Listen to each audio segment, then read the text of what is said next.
Everyone, Joe Waxman here, and in this video I want to look at the chart of Bertrand Russell. He's a British philosopher, mathematician. Guys, don't forget to hit the like button and subscribe if you have not already. Let's get right into it. All right. He's a mathematician, philosopher, logician, public intellectual. He was very influential and even famous during his lifetime. He had influence on mathematics, logic, set theory, linguistics, artificial intelligence, cognitive science, computer science, and various areas of analytical philosophy, especially philosophy of mathematics, philosophy of language, epistemology, and metaphysics. He was one of the 20th century's most prominent logicians, founder of analytic philosophy, and revolt. He led the revolt against idealism. He wrote Principia Mathematica, milestone in the development of classical logic, a major attempt to reduce the whole of mathematics to logic. Russell's article on denoting has been considered a paradigm of philosophy. He was a pacifist who championed anti-imperialism and chaired the India League. So he was in support of a free India. He occasionally advocated preventive nuclear war. Well, I'll touch on that. That was interesting. He had some pretty radical philosophies. Interesting for a pacifist, a stated pacifist, to advocate for preventive nuclear war. That's fascinating. But he changed his mind about that in any case. He kind of a socialist before modern socialism became the sort of ugly state of things that it came to be. It was a lot of naivete back in the early days about socialism and just imaginations of how wonderful it could be without the reality. I guess I mean he was born a long time ago. I mean 1872. That was before communist Russia or China. So for world government, he went to prison for pacifism during World War I. Concluded that the war against Hitler was necessary lesser of two evils. Criticized Stalinist totalitarianism, condemned the United States war on Vietnam. Outspoken proponent of nuclear disarmament. Awarded the Nobel Prize in Literature. Humanitarian ideals and freedom of thought. And several other awards. His parents were British aristocrats who were quite radical, and his father consented to his wife's affair with their children's tutor. Imagine that. So polygamy, I guess. He was born into sort of at least being acceptable, polygamy being acceptable. They were advocates of birth control when it was considered scandalous. His father was a deist. It's, I guess, position generally rules that. Empirical reason. Okay, so.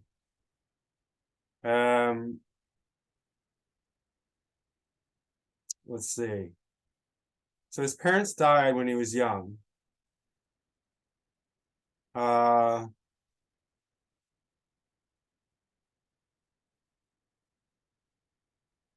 His sister died and his parents died. And then he was raised by his grandparents, and then his grandfather died. So he was raised by his grandmother. And although I think his parents were not religious, his grandmother was. She was a Scottish Presbyterian.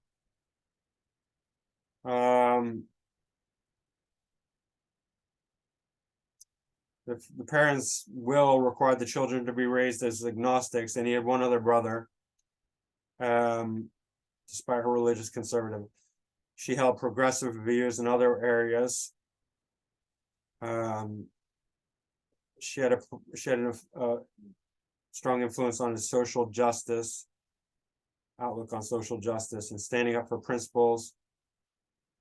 Thou shalt not follow a multitude to do evil became his motto. Emotional repression and formality, family. Bertrand learned to hide his feelings. He was lonely and often contemplated suicide. He had a keen interest in nature and books and later mathematics. Only his wish to know mathematics kept him from suicide. So he was very, very intellectual and read a lot and studied a lot. Read Euclid. He's an ancient Greek mathematician. He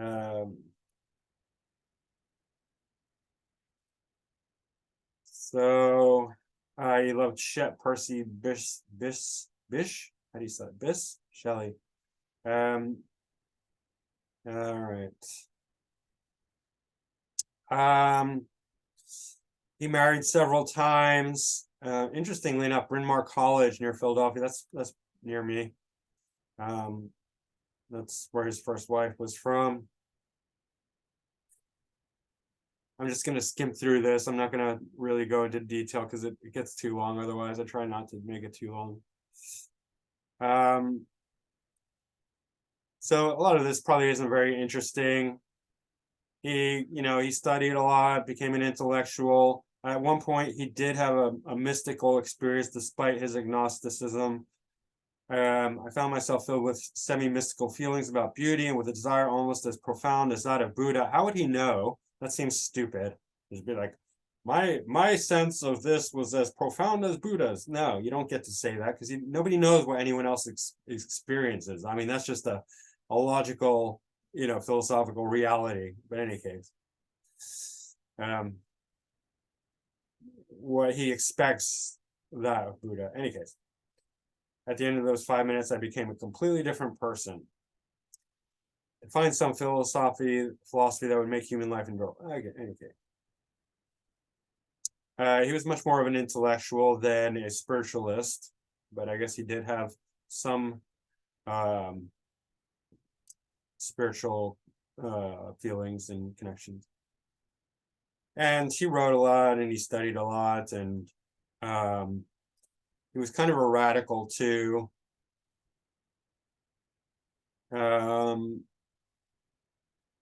Being fired for his opinions, but was passed over because he was anti-clerical, essentially because he was agnostic. He was approached by blah blah blah. All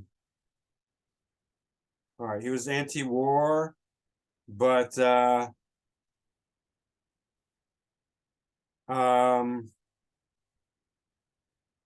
let's see.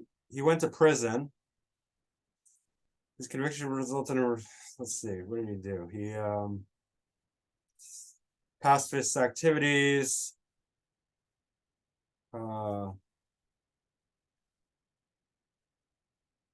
He spoke out against the war. Okay, I think that's what it was. And he went to prison. I found prison in many ways quite agreeable. I had no engagements, no difficult decisions to make, no fear of callers, no interruptions in my work. I read enormously. I wrote a book, Introduction to Mathematical Philosophy, and began work for the analysis of mind. I was rather interested in my fellow prisoners, who seemed in no way morally inferior to the rest of the population, though they were on the whole slightly below the usual level of intelligence, as it was shown by their having been caught. Interesting. Prison was a place of while he was reading, he laughed out loud in this, and the warder to intervene and remind him that prison was a place of punishment. Interesting.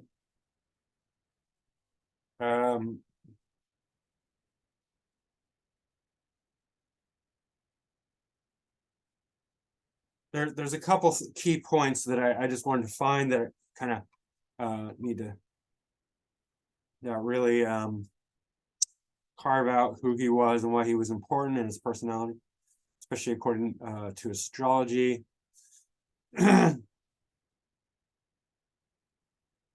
He had children.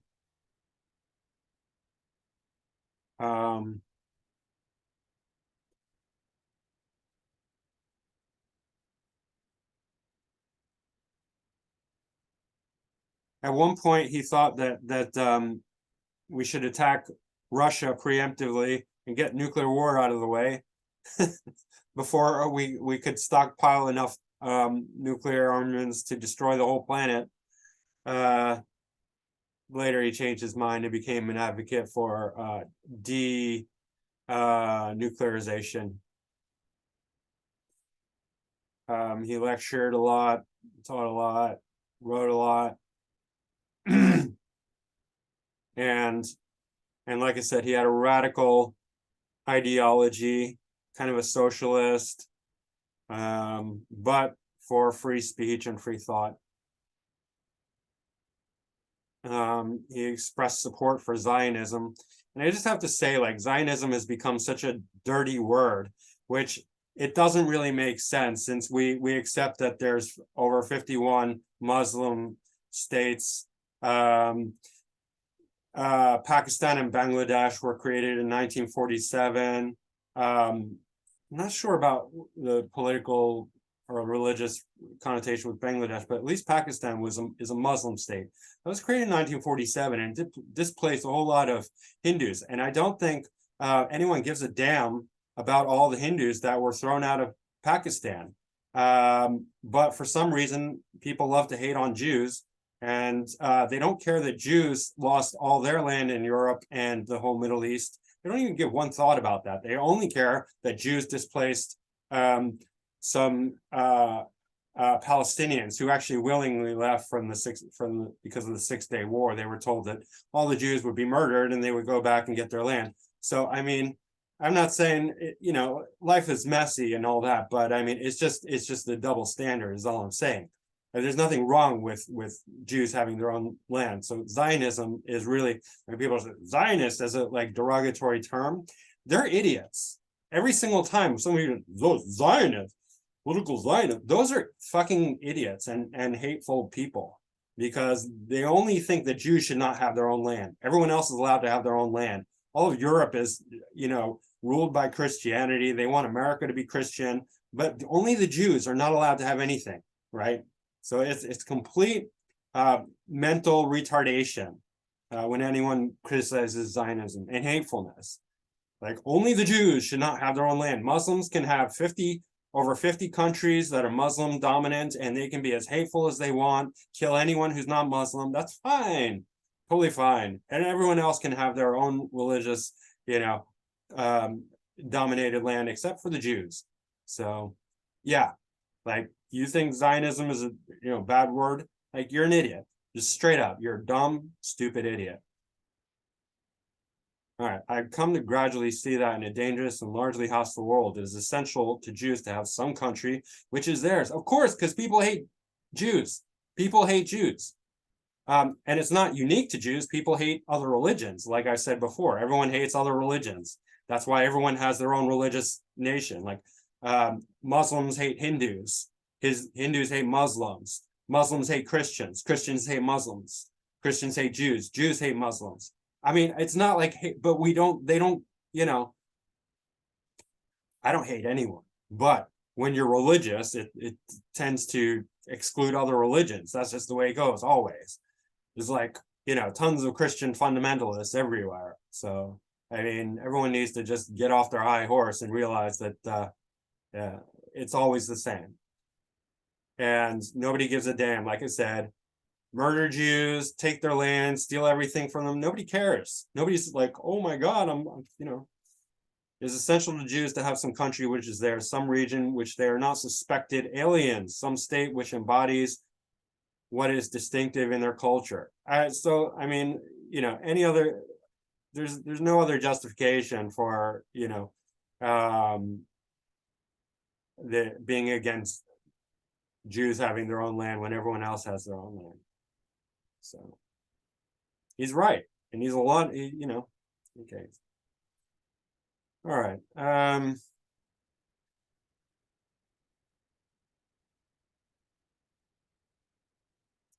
well, this is going on about his different perspectives. Awarded the Nobel Prize in Literature. This was a message to President Kennedy. Your action, desperate. Threat to human survival. No conceivable justification. Civilized man condemns it. We will not have mass murder. Ultimatum means war. End this madness. This was in response to the Cuban Missile Crisis. Which again, there's so much hypocrisy in the world, right? And, you know, the United States has bases all over Europe and everywhere, right? And missiles and all surrounding Russia everywhere, Turkey, all over NATO countries, you know, but and not that I think that they should have missiles in Cuba, but neither should we be surrounding Russia with missiles at the same time. It's just hypocrisy. Like there's just so much bias and justification and exceptionalism, you know, on all sides, especially American exceptionalism. Americans are the most hypocritical, by the way. They're just the most ignorantly hypocritical about world political issues. Not that other countries don't have their own faults, they do. All right.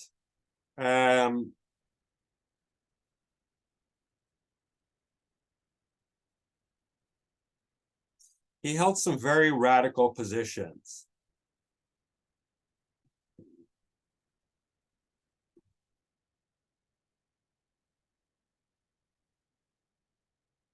Including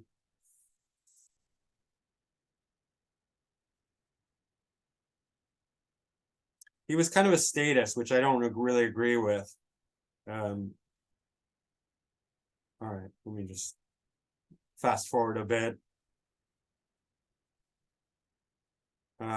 He died he was quite old. He was 90 something. Here's this a stamp from India with his portrait because he was for a free India. So I'm sure they love that.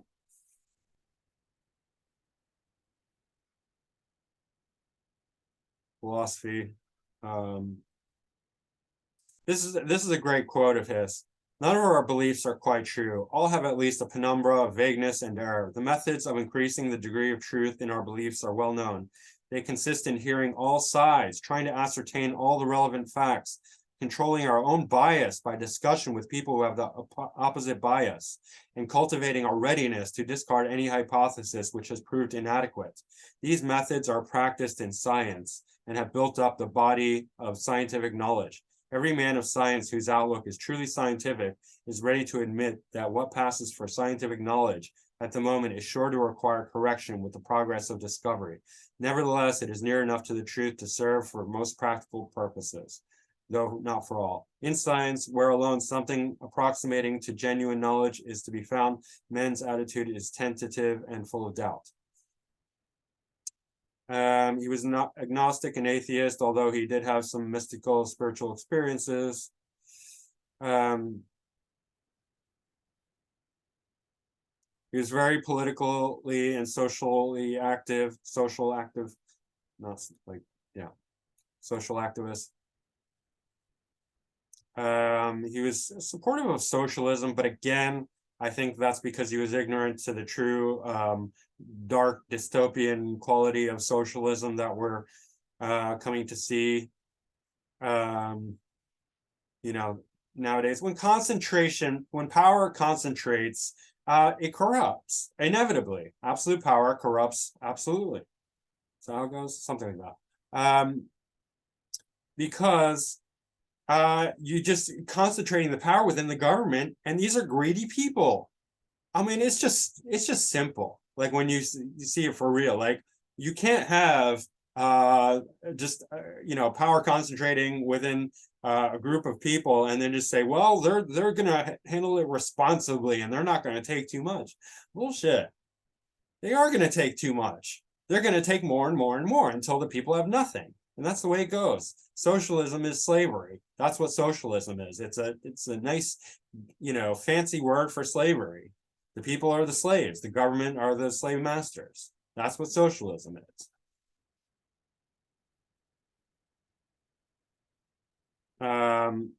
He was a champion of freedom of opinion, an opponent of both censorship and indoctrination, which, by the way, socialism would never allow for freedom of thought, because they would propagandize everyone and control speech till the point that nobody knew what was true, and nobody was allowed to express anything other than the state-sanctioned opinion.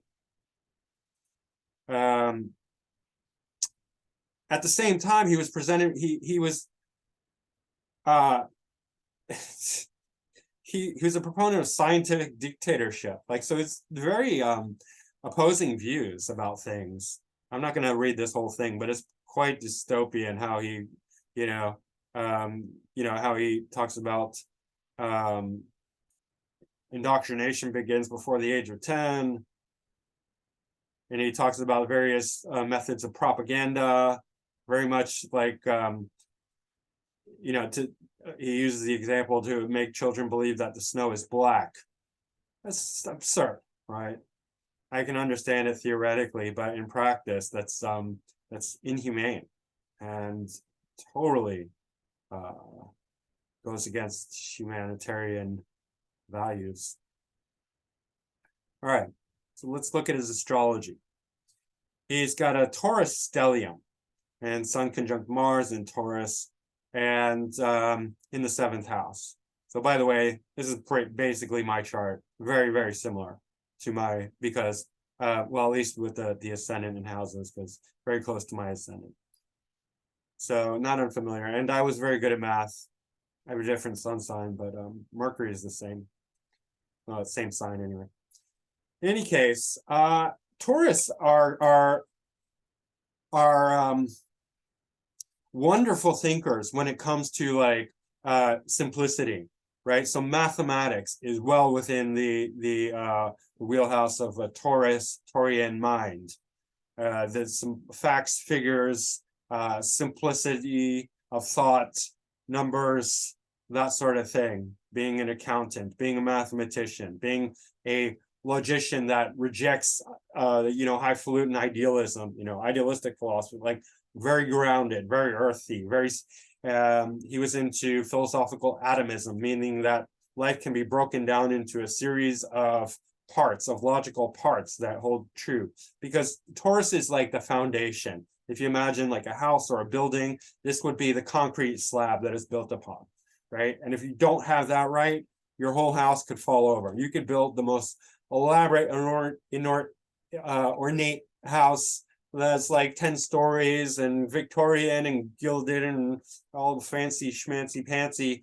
If it doesn't have a good foundation, it's going to fall over, right? Taurus is that foundation. And that's where really Taurian intellect excels, because they can just sort of undermine the most highfalutin philosophies based on the foundational issues. If they don't get the foundation right, which Taurus excels at, they're not going to have a ground to stand on, right? And so that's the brilliance, the absolute brilliance of Taurian logic.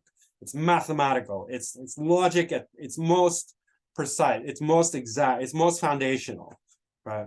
And so that's where he excels. And he actually used mathematical formulae to create philosophical proofs, right? He was using math to validate philosophy, which is an interesting concept. So that's where he excels at.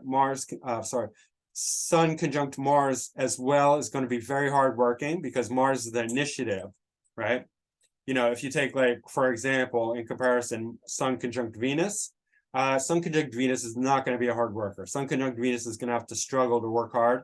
Not that they can't work hard, but it's a much more aesthetic combination that deals with beauty and arts and indulgence, and they can be a bit lazy. They're very happy, great, nice personality. And I'm describing myself, by the way.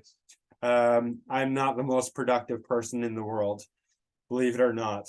I try, make efforts, but it doesn't come naturally to me.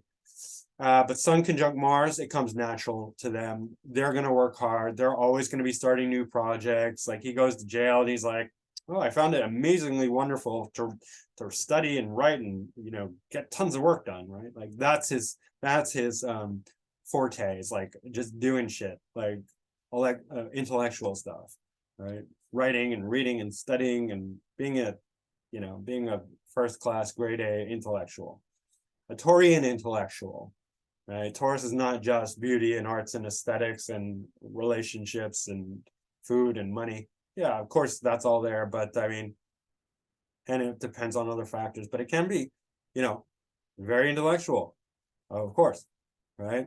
Taurus are slow and steady, but man, foundationally, you will not get a better sign. And it's not Aries. Aries is too singular. That's not a foundation. Aries is about you know, something completely different. It's about the singular focus of action, right? And inspiration. Taurus being 2, it's very stable. You have to look at the numbers as well. That's important in astrology. 2 is the number of Taurus, and because of that, it's stable, like 2 legs, 2 arms, 2 feet, and that's the point. That's the first layer of stability is Taurus, right? So very stable, very fundamental, concrete slabs. That's what they are, foundation. 7th house also deals with relationships. So he married like 3 times and he had a bunch of affairs, very big in relationships, and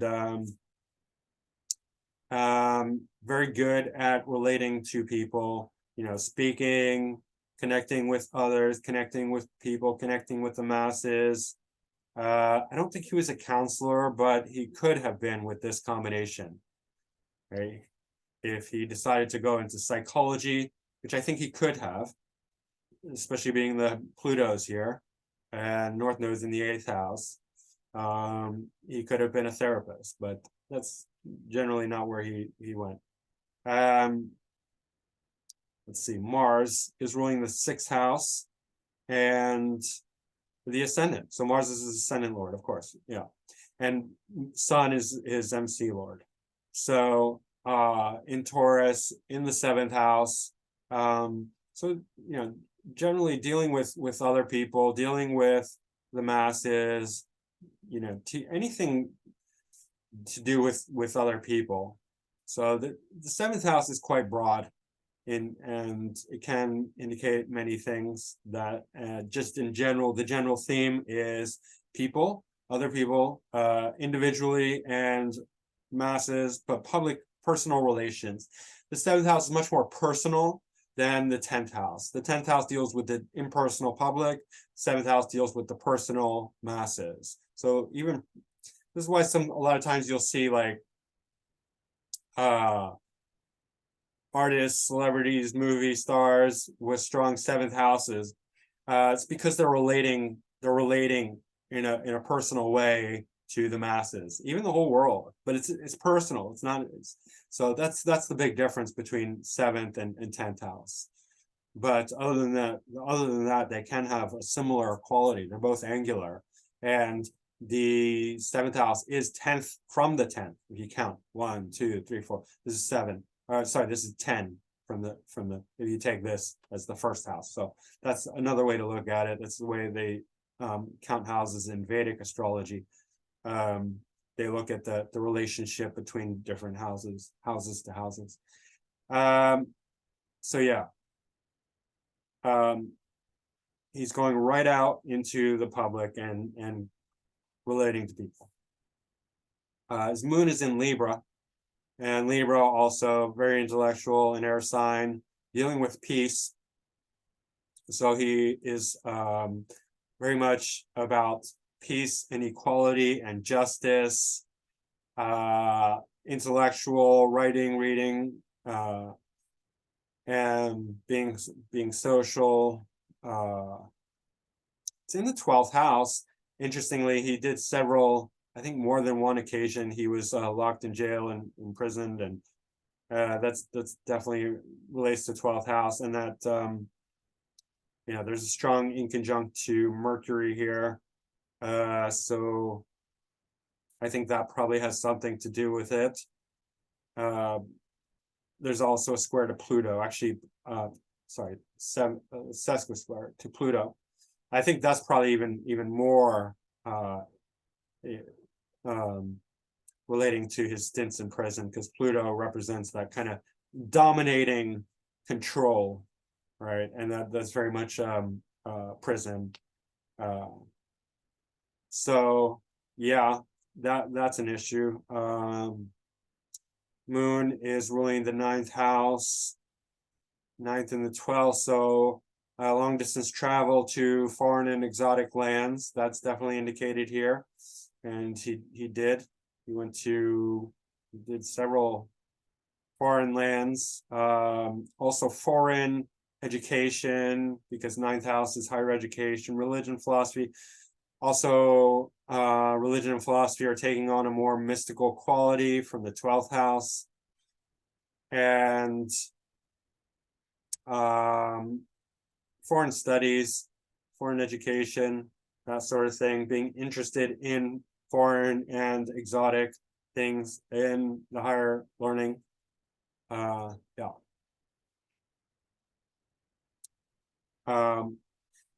There's a strong inconjunct to Mercury, which is interesting.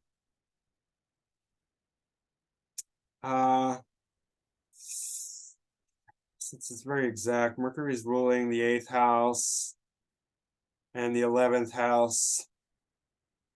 The 8th house, since it's the 8th house cusp inconjunct to the moon, well, his mother died young. That is indicated there. And so did his father. There's the semi-square from the sun to Chiron. That's there. That's interesting. But yeah, Pluto to moon, and then this.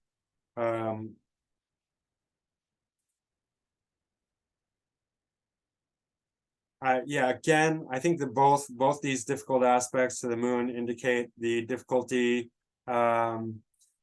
his issues with jail.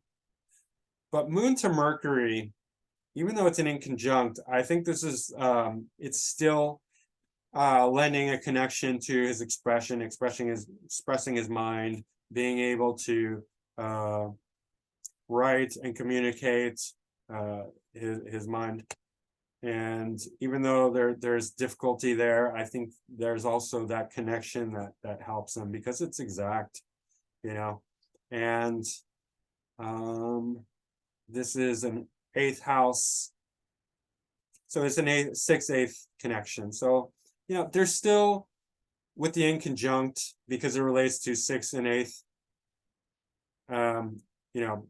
Mercury's 8th from the moon is 6th from Mercury, so there's still it's bringing those qualities. So it's bringing conflict, enemies, death, rebirth, but also the deep intellectual qualities of these: hardworking, analytical, research, occult, secrets. So there is some positive to the inconjunct as well. All right. So I think that's it's bringing some difficulties with his ability, with his communications. He was not well accepted, especially like in college, for a lot of his views. He had radical philosophy, which I'll get to. It's Uranus conjunct Jupiter. But yeah, that's pretty interesting there, I think. He was he was a proponent of eugenics, believe it or not. And I can understand why people believe in eugenics, because it's not so much the land, that there's not enough land and not enough food. It's that the resources, certain resources, become depleted more quickly. There's a major toll on the planet, and not only that, people with modern health and modern plumbing and medicine, people reproduce faster than they die. So what if you have a growing population that's going to continue growing, and there's already pressure on natural resources, then it is a concern. It's an issue.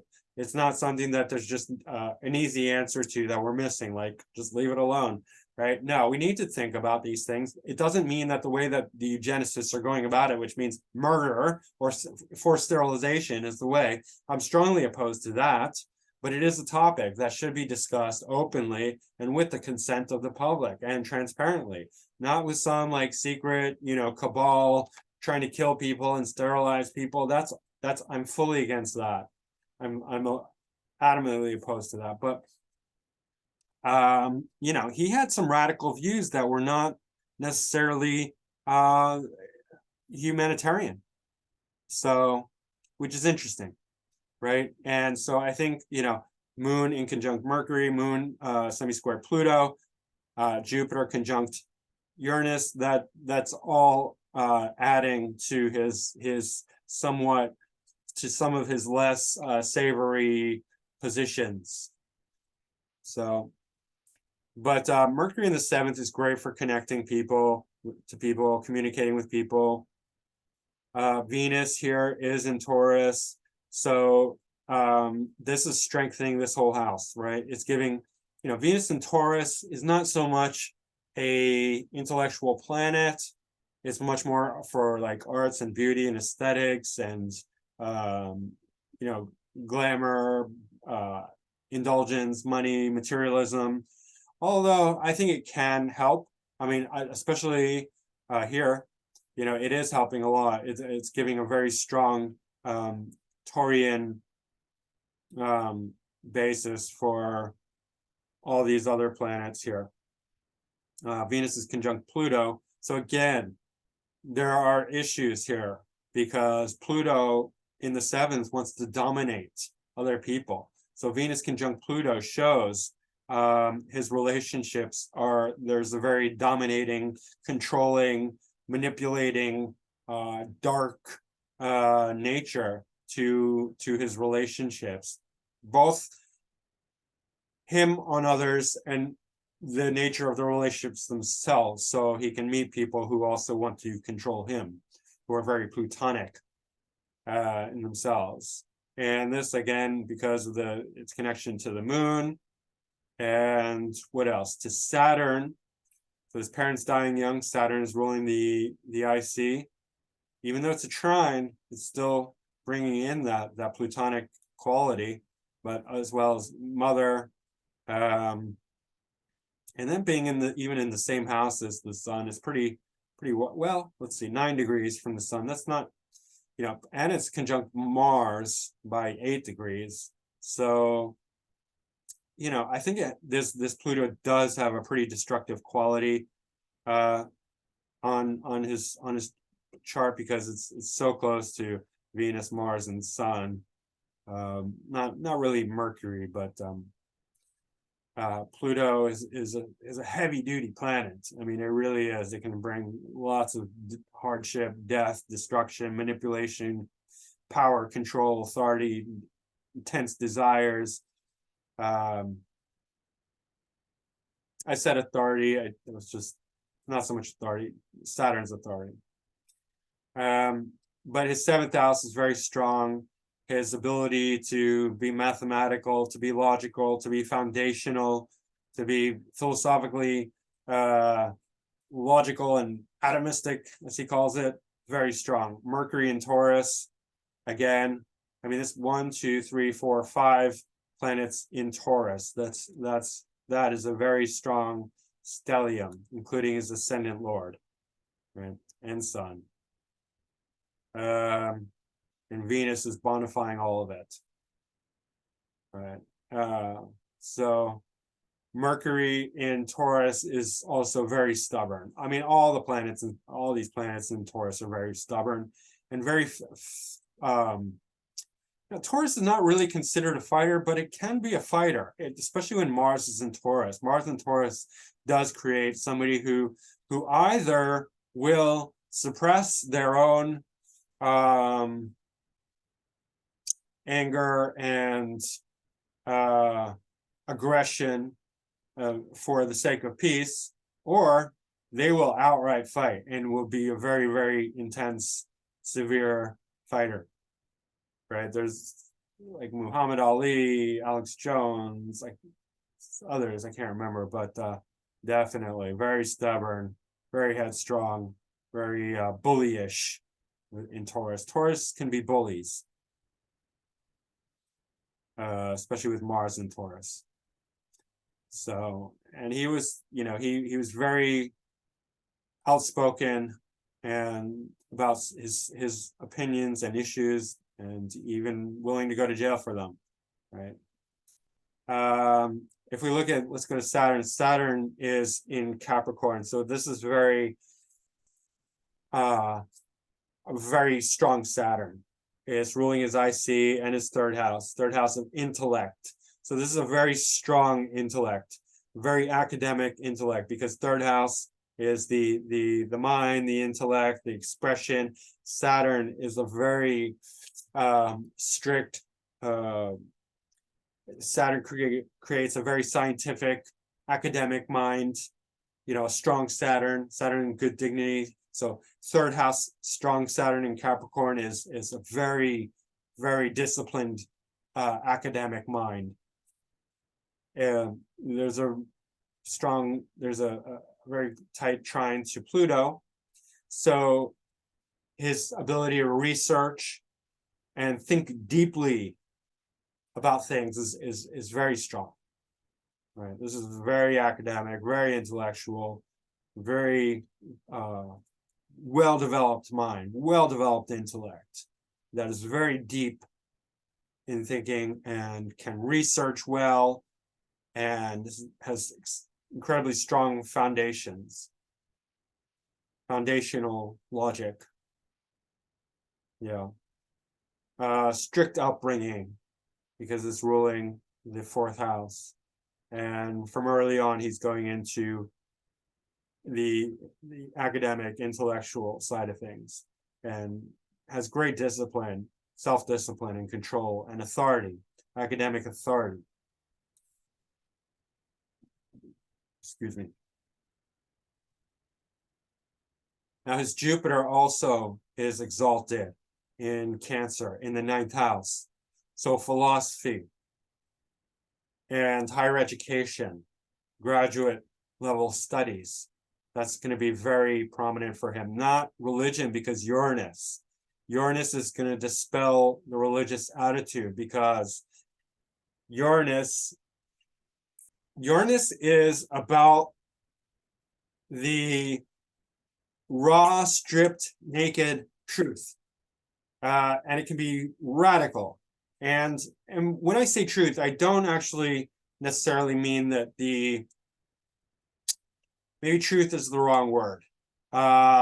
Very high-minded, very awake and aware, because sometimes Uranus can be on the wrong side of things. I'm not going to say that Uranus means that they're speaking the truth. Nonsense. No. Uranus does not indicate that the person is always going to be speaking the truth. It means that they're going to have a very radical logic, right? They're going to use their mind in a way that's really devoid of worldly, not humanitarian, but almost like earthly, mundane, sort of.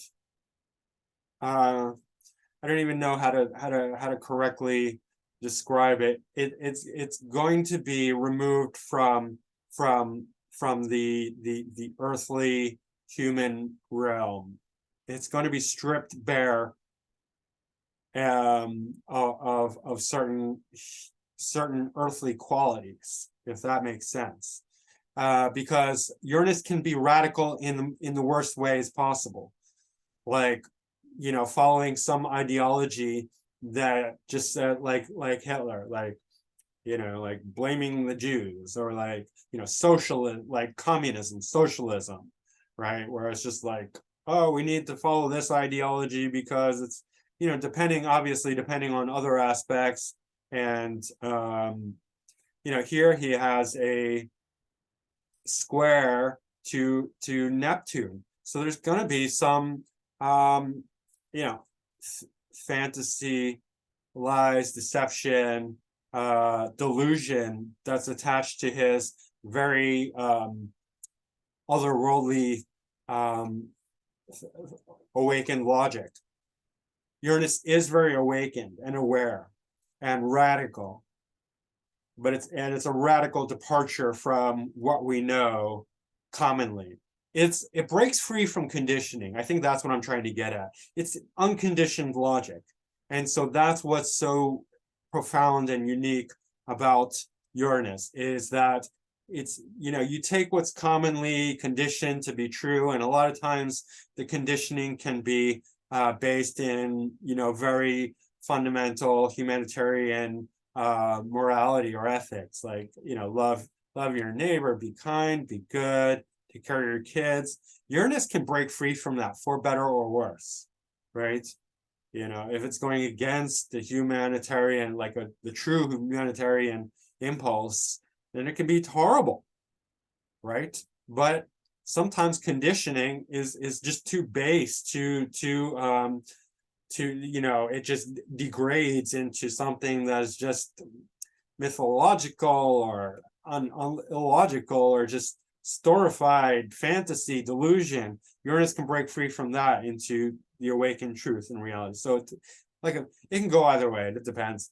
For some of him, you know, he's radical, no doubt. You know, eugenics, state-controlled scientific dictatorship type stuff, socialist, right? Socialist garbage, nonsense.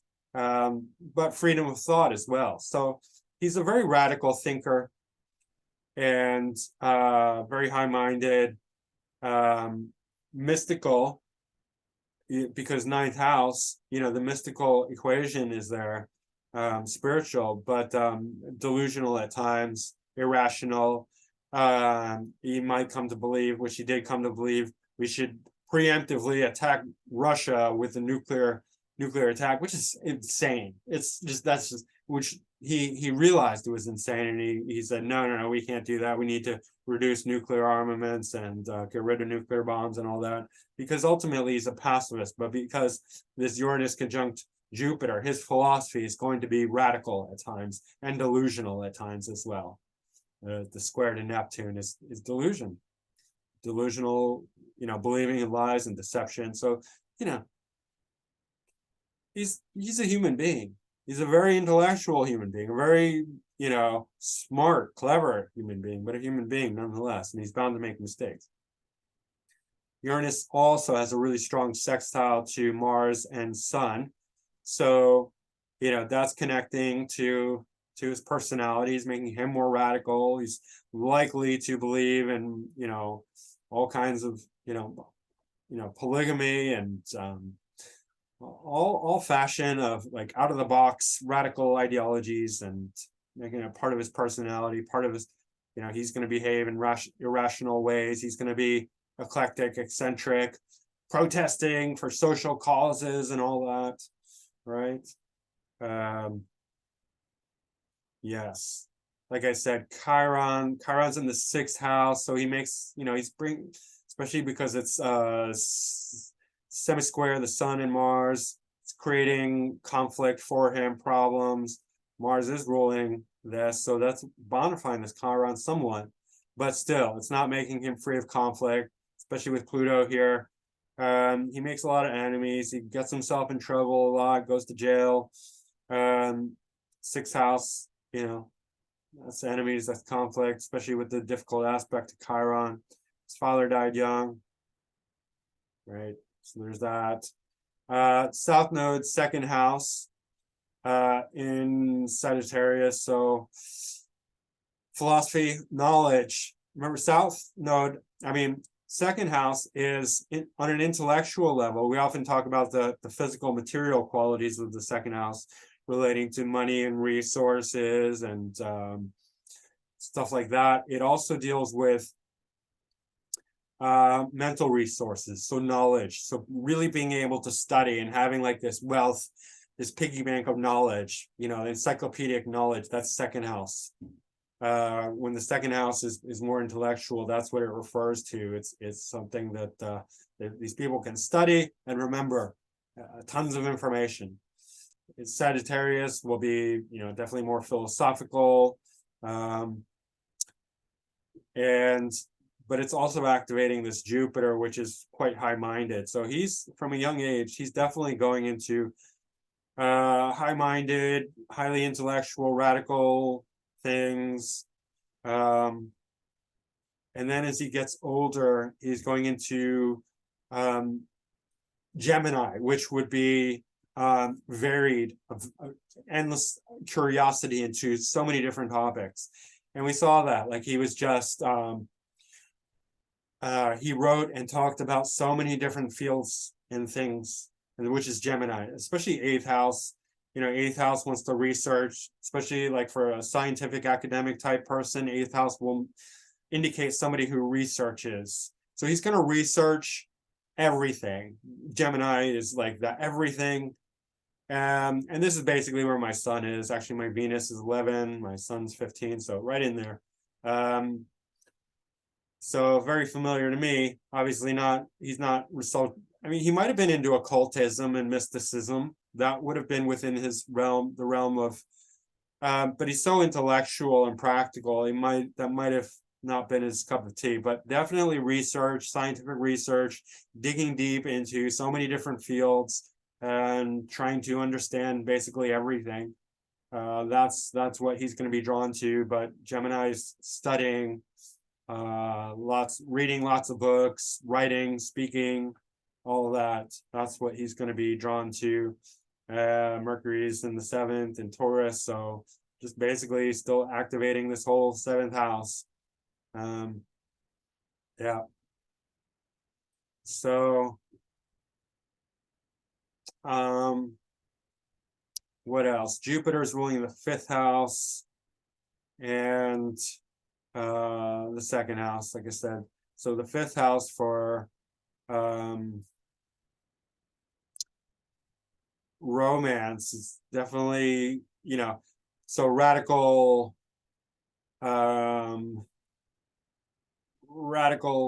his idea of fun also is in the 9th house, so studying higher philosophy and all that.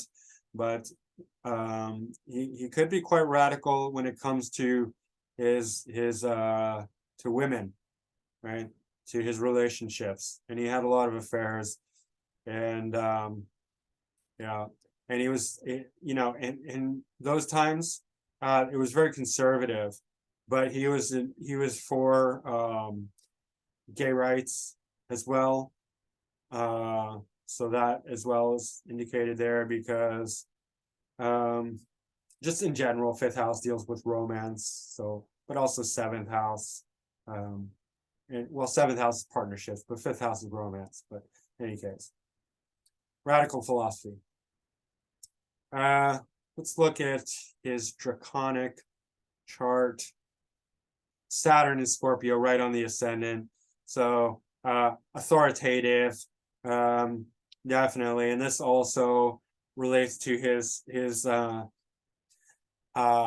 ideology about, strong government and authority and dictatorship, and that, he was strange because on the one hand, he believed in freedom of thought. On the other hand, he wanted there to be scientific dictatorship and sort of inhumane control of the education of children. And that sounds to me very much like Saturn in Scorpio in the ascendant, somebody who's kind of like dark and authoritative and doesn't mind going into those dark depths of human control, right? This kind of feels a bit tyrannical. but it's draconic, so it's not outright. It's a little more hidden, but nonetheless, strong Aquarian stellium here in the third, fourth house, followed by Pisces. So, together this is just influencing a higher mindedness, because Aquarian. So think about society a lot. I forgot to mention, Uranus always wants to think about politics and society, because it's expanding the mind to think about the whole world. And if you're thinking about the whole world, you're thinking about social issues and politics, right? So that's why Uranus always plays a strong role in people who think on those levels, like socialists, communists, politicians, social activists, that sort of thing. There's always a strong Uranian influence or Aquarian influence, right?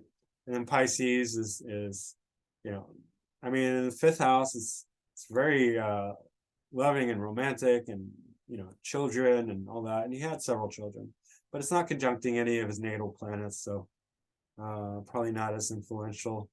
But here we get Jupiter right above Venus in Taurus, and this is just together with Uranus. So this is activating the seventh house in Taurus again. So he's very, very Taurian, very much for that foundational logic, right?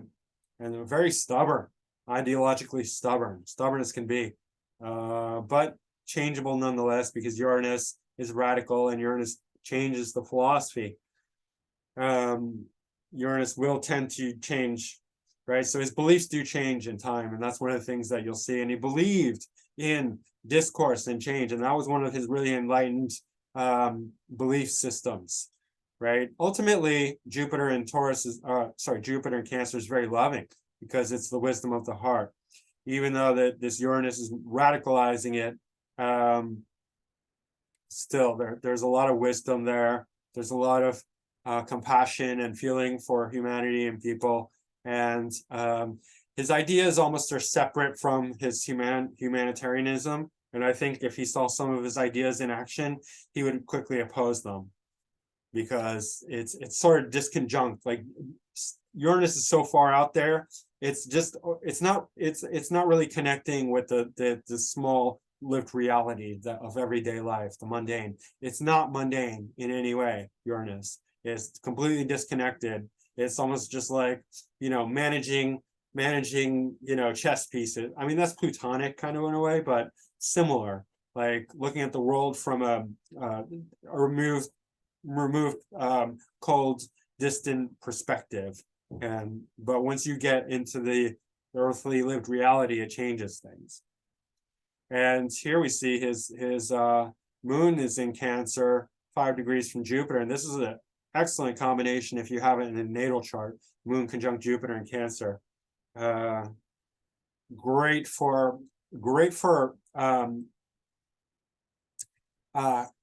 like beautiful creations, having a good heartedness, having people love you, because there's so much love there, because Moon is domicile, Jupiter is exalted, and Moon and Jupiter together are a wonderful combination, right? So this is one of the best combinations, Moon and Jupiter together in Cancer.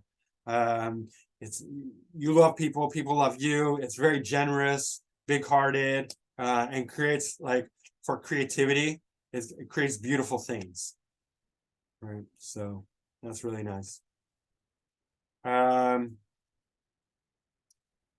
Just one example of that is Kurt Cobain. He had it in the 11th house, Moon and Jupiter conjunct, and that's why people loved him, and that's one of the reasons why he was so successful. I think Jimi Hendrix and Jimmy Page might have had something similar as well. I can't recall something, combination that was similar to that, and they created beautiful music. Moon is strongly directly opposite Saturn, and they're both in domicile. So that's a really interesting combination, and it does indicate against problems with authority, opposition to authority, right? And he had that was very strong in his life. both in his academic life. He was strongly opposed many times, and to the law, and to other countries even. So that's interesting. And yeah, so I think that's it for Bertrand Russell. All right, guys, I hope you enjoyed this. If you did, please hit the like button and subscribe if you have not already. Leave a comment down below. Book a reading with me. My website is macroastrology.com. My email is macrogoldmachine@yahoo.com. And I will see you again soon. Thank you. Bye.